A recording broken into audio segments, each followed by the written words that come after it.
નમસ્કાર મિત્રો, દેશ અને દુનિયાના સૌથી મોટા સમાચારમાં આપનું હાર્દિક સ્વાગત છે।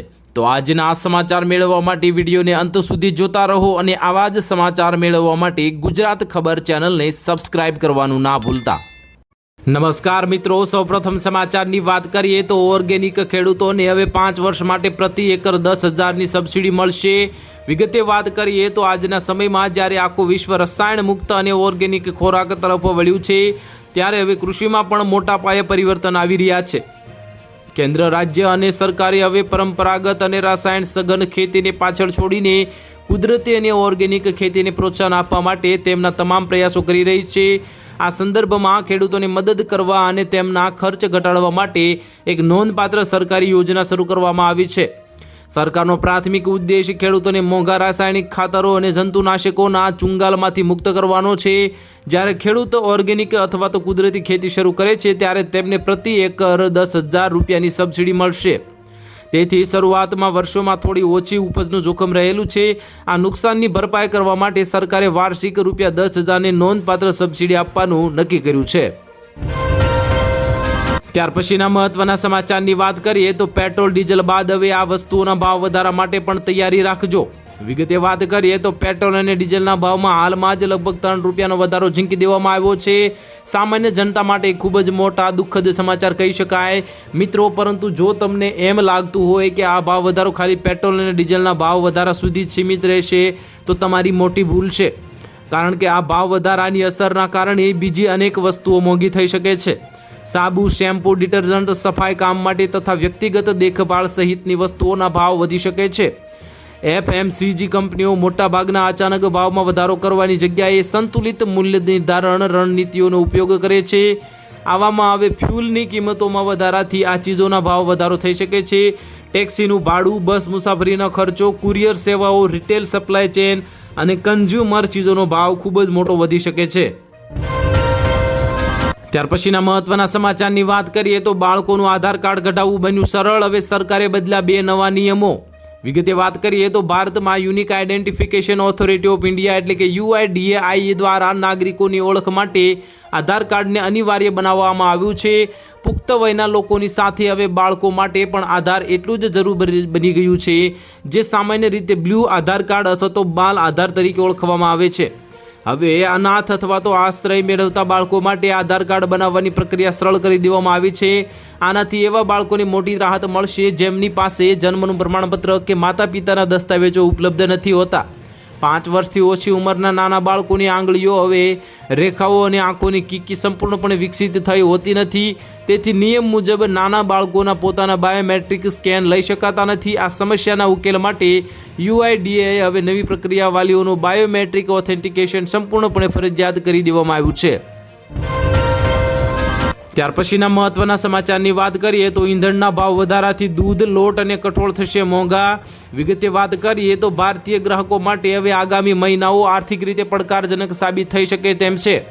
ઈંધણના ભાવ સતત થઈ રહેલા વધારાને કારણે હવે તમારી રોજિંદી વપરાશની વસ્તુઓ જેવી કે લોટ, કઠોળ, પેકેજ્ડ ફૂડ અને ઘરગથ્થુ જરૂરિયાતી ચીજોના ભાવમાં તોતિંગ વધારો થવાની પૂરેપૂરી શક્યતા વ્યક્ત કરવામાં આવી છે।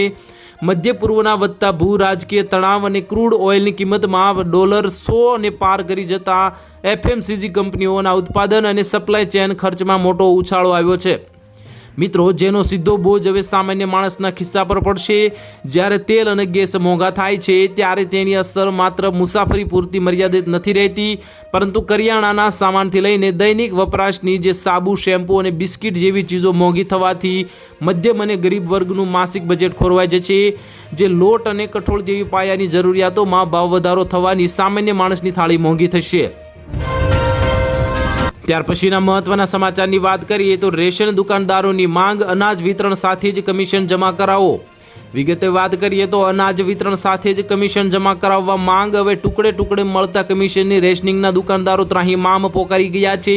દુકાનદારો માટે તેમને મળતું કમિશન જ મુખ્ય આવક હોય। વીમાનું રક્ષણ જરૂરી હોવાથી તેનો અમલ કરવા માંગ કરવામાં આવી છે। મિત્રો, રેશનિંગ દુકાનદારોના વિક્રેતા વેલફેર એસોસિએશન દ્વારા અનાજ વિતરણ કરાયાના 1 મહિના બાદ પણ દુકાનદારોને એક સાથે નહીં પરંતુ ટુકડે જે કમિશન જે સરકાર આપતી હોય છે તેવા મુદ્દે રાજ્ય સરકારમાં લેખિત રજૂઆત કરવામાં આવી છે।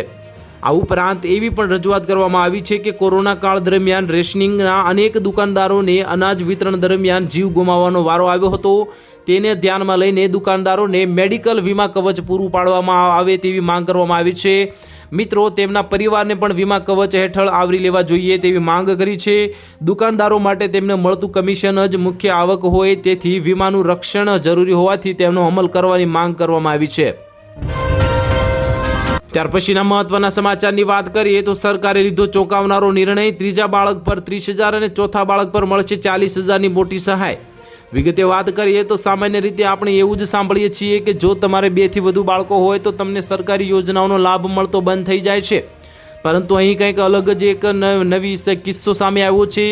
આંધ્રપ્રદેશના જે એક આનાથી બિલકુલ ઊંધું જવા જઈ રહ્યું છે. જે આંધ્રપ્રદેશના ચંદ્રબાબુ નાયડુ સરકારે રાજ્યની સતત ઘટી રહેલી વસ્તીને ધ્યાનમાં રાખીને એક મોટી અને રસપ્રદ અને નવાઈની યોજનાની જાહેરાત કરી છે. આ યોજના મુજબ હવે રાજ્ય સરકાર ત્રીજા બાળકના જન્મ પર 30,000 અને ચોથા બાળકના જન્મ પર 40,000ની રોકડ આર્થિક સહાય આપશે. મિત્રો, એક બાજુ વસુધૈવ કુટુંબકમની જે એક આપણે જે લોગો આપણે વાપરીએ છીએ ભારતના લોકો, ત્યારે બીજી તરફ આ બાજુ આજે આંધ્રપ્રદેશના ચંદ્રબાબુ નાયડુ છે ત્યારે 3 થી 4 બાળકો પેદા કરવાનું જે જાહેરાત કરી રહ્યા છે. અને મુખ્યમંત્રીએ સમજાવ્યું છે કે સમાજનું સંતુલન જાળવી રાખવા માટે કુલ પ્રજનન દર 2.1 હોવો અત્યંત જરૂરી છે. જો જન્મદર આનાથી નીચે જશે તો ભવિષ્યના યુવાનો જે કામ કરનાર વર્ગ છે તેની સંખ્યા ઘટી જશે અને વૃદ્ધોની વસ્તી વધી જશે. આવું થયું તો હવે એ રાજ્યના આર્થિક વિકાસ માટે બહુ મોટો ખતરો સાબિત થઈ શકે છે. તેનાથી ચંદ્રબાબુ નાયડુએ એક આ જાહેરાત બહાર પાડી છે કે જે ત્રીજા બાળકના જન્મ પર 30,000 સહાય મળશે અને ચોથું બાળકનો જે જન્મ થશે તો તમને 40,000 રૂપિયાની જે સહાય આપવામાં આવશે. ત્યાર પછીના મહત્વના સમાચારની વાત કરીએ તો દેશમાં ફરી લાગશે લોકડાઉન, સરકારનો મોટો નિર્ણય.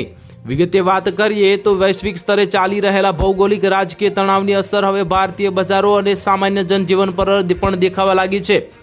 ખાસ કરીને સોશિયલ મીડિયા અને રાજકીય વર્તુળોમાં દેશમાં ફરી લોકડાઉન લાગશે કે કેમ તે અંગે ભારે ચર્ચાઓ ચાલી રહી છે. મિત્રો, હાલ જે હોર્મુઝ સ્ટ્રેટ અને જે લોકડાઉન જેવા શબ્દો ખૂબ જ હમણાંથી વારંવાર સામે આવી રહ્યા છે. આ અફવાઓ પર વિરામ મૂકતા મોદી સરકારના કેન્દ્રીય સંસદીય બાબતોના મંત્રી કિરેન રિજિજુએ એક અત્યંત મહત્વનું નિવેદન આપ્યું છે. વાસ્તવમાં પ્રધાનમંત્રી નરેન્દ્ર મોદીએ તાજેતરમાં જ દેશના નાગરિકોને તેલ, પેટ્રોલ, ડીઝલનો બગાડ અટકાવવા, બિનજરૂરી ખર્ચાઓ પર કાપ મૂકવા અને બજારમાંથી ગભરાટમાં આવીને ખરીદી ન કરવાની સલાહ આપી હતી. ઈરાન અને અમેરિકા વચ્ચે ચાલી રહેલા યુદ્ધના કારણે આંતરરાષ્ટ્રીય સ્તરે ઊભા થયેલા સંકટને ધ્યાનમાં રાખીને પ્રધાનમંત્રી મોદીએ આ આહવાન કર્યું હતું. કેન્દ્રીય મંત્રી રિજિજુ પીએમ મોદીના આ જ નિવેદનના સંદર્ભમાં સરકારનો પક્ષ રજૂ કરી રહ્યા હતા. ત્યાર પછીના મહત્વના સમાચારની વાત કરીએ તો સામાન્ય માણસને વધુ એક ઝટકો. સીએનજીના ભાવ ફરી વધ્યા. વિગતે વાત કરીએ તો દિલ્હી એનસીઆરના લોકોની મોંઘવારીમાં ઘટાડો થવાના કોઈ સંકેત દેખાતા નથી. આમ જોઈએ તો સામાન્ય માણસની જે જનતા પર મોટી અસર પડી છે અને પેટ્રોલ અને ડીઝલના રેકોર્ડ બ્રેક ભાવો પછી હવે સીએનજીના હવે સામાન્ય માણસના ખિસ્સા પર વધુ એક સર્જિકલ સ્ટ્રાઇક શરૂ કરી હોય તેવું લાગી રહ્યું છે. મિત્રો, ગેસ કંપનીઓએ ફરી એકવાર સીએનજીના ભાવમાં પ્રતિ કિલોગ્રામ ₹1નો વધારો કર્યો છે. નોંધનીય છે કે થોડાક દિવસો પહેલાં જ આ કંપનીઓએ ભાવમાં ₹2નો વધારો કર્યો હતો. આ સાથે જ હવે ₹2 તે અને ₹1 આ મળીને કુલ ₹3નો હાલ વધારો ઝીંકી દેવામાં આવ્યો છે, જે સામાન્ય માણસના ખિસ્સા પર મોટી અસર કહી શકાય.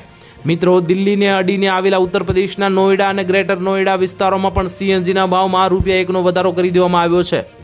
નોઈડામાં નવો સીએનજીનો દર હવે પ્રતિ કિલોગ્રામ 88.70 પર પહોંચી ગયો છે, જે દિલ્હી કરતાં પણ ઘણો વધારે છે. ગાઝિયાબાદના રહેવાસીઓને પણ આ મોંઘવારીથી કોઈ રાહત મળી નથી. સીએનજીના ભાવ 88.70 પ્રતિ કિલોગ્રામ થઈ ગયા છે. ગાઝિયાબાદ અને નોઈડામાં રહેતા લાખો કામ કરતા લોકો જેઓ દરરોજ દિલ્હી આવે છે અને ત્યાંથી આવે છે, તેમના માટે પણ હવે દૈનિક મુસાફરી નોંધપાત્ર રીતે મોંઘી બનશે. ત્યાર પછીના મહત્વના સમાચારની વાત કરીએ તો અત્યારથી જ દવાઓનો સ્ટોક કરી લેજો. ગુજરાતમાં બંધ રહેશે 35,000 મેડિકલ સ્ટોર. વિગતે વાત કરીએ તો દેશભરમાં ઓનલાઈન દવાના વેચાણ, નકલી દવાઓના વધતા જોખમ અને કોર્પોરેટ ડિસ્કાઉન્ટ પોલિસી સામે હવે કેમિસ્ટ સંગઠનો ખુલ્લેઆમ મેદાને ઉતર્યા છે. આગામી 20 મે બુધવારે હવે દેશવ્યાપી એક દિવસીય હડતાલનું એલાન કરવામાં આવ્યું છે, જેમાં ગુજરાતના અંદાજે 35,000 સહિત દેશભરના 12.40 લાખથી વધુ કેમિસ્ટો જોડાવાના છે. આ હડતાલના કારણે સામાન્ય નાગરિકોને દવા ખરીદવામાં મુશ્કેલી પડી શકે છે, જેથી જરૂરી દવાઓ અગાઉથી જ ખરીદી લેવાની સલાહ આપી દેવામાં આવી રહી છે। મિત્રો, 20 મેના રોજ દેશના મોટાભાગના મેડિકલ સ્ટોર બંધ રહેવાની શક્યતા હોવાથી બ્લડ પ્રેશર, ડાયાબિટીસ, હૃદયરોગ અને અન્ય લાંબા સમયની સારવાર લેતા દર્દીઓને પોતાની જરૂરી દવાઓ અગાઉથી જ ખરીદી લેવાની જરૂરી બની છે। અને જો કે હોસ્પિટલ સાથે જ જોડાયેલા ઇન્ડોર મેડિકલ સ્ટોર્સ અને ઇમરજન્સી સેવાઓ માટે કેટલીક ખાસ વ્યવસ્થાઓ કાર્યરત રહેશે। ત્યાર પછીના મહત્વના સમાચારની વાત કરીએ તો ભયંકર આંધી તોફાન આવશે, આંબાલાલ પટેલની મોટી આગાહી જાહેર કરવામાં આવી।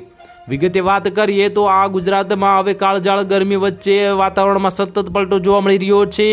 ત્યારે રાજ્યના જાણીતા હવામાન નિષ્ણાંત અને ગુજરાતના બાબા વેંગા તરીકે ઓળખાતા આંબાલાલ પટેલે આગામી દિવસોના હવામાનને લઈને એક મોટી અને મહત્વની આગાહી જાહેર કરી દીધી છે। મિત્રો, આંબાલાલ પટેલના જણાવ્યા અનુસાર હાલમાં રાજ્યના મોટાભાગના વિસ્તારોમાં ગરમીના પારામાં થોડો ઘટાડો નોંધાયો છે, જેનાથી લોકોને આંશિક રાહત મળી છે। 26 મે સુધીમાં દરમિયાન ચક્રવાત બનવાની શક્યતા ઉનાળાની ગરમી વચ્ચે આંબાલાલ પટેલે દરિયાઈ ગતિવિધિઓને લઈને એક મોટી ચેતવણી પણ આપી છે। તેમની આગાહી મુજબ આગામી 26 મે સુધીમાં સમુદ્રમાં એક શક્તિશાળી ચક્રવાત સક્રિય થવાની પ્રબળ શક્યતા દેખાઈ રહી છે। આ ચક્રવાત દરિયાકાંઠાના વિસ્તારોના વાતાવરણમાં મોટો ફેરફાર લાવી શકે છે।